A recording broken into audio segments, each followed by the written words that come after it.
Salam dostlar, yeni YouTube videoma hoş geldiniz. Bugünlerde günlük bir vlogum. Sizin birlikte karşınızdayım. Kanalımıza abone olmayı unutmayın. Gelin başlayalım. Ve harita. Gün üstünü çıxaq. Bax, Əminə də burada. Sadəcə Əminə eksik. Əminə şəhərdə də. Hə, Əminə gələndə onunla çəkəcəyik. Minə çəkməyəcəyik. Getdik. Neyse. Uşaqlar. Burada bir yerlendik var. Gel biz de oturalım. Getirək. İnşallah it açılmaz. İnşallah buna içeriz.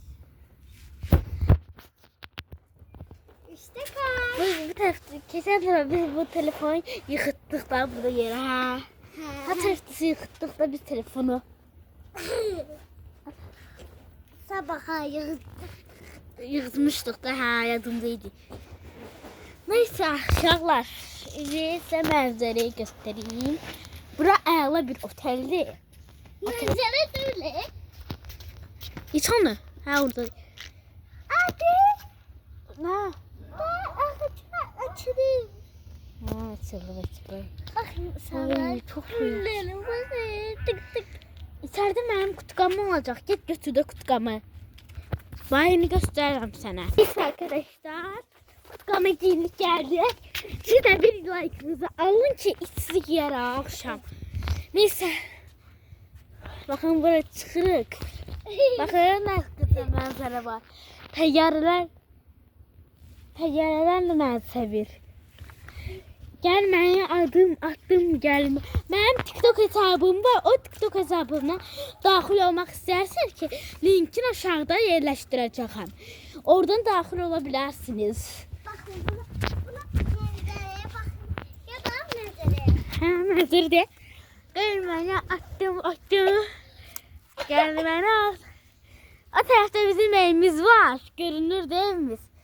Yox, o tərəfdə, o tərəfdə. O tarafında devimiz. Orada. O taraf. Buna mənzərə. Buna körənməz eri. Görürsünüz ki bütün manzara görünür.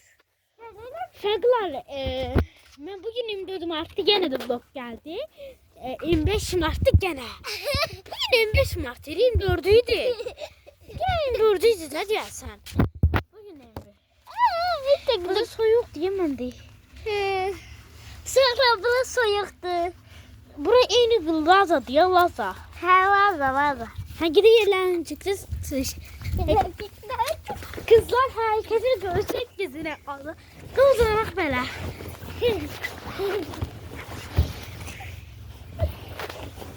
Sağ olun, yeni videolarda görüşürüz. Abone olmayı unutmayın. Sağ olun. Görüşürüz.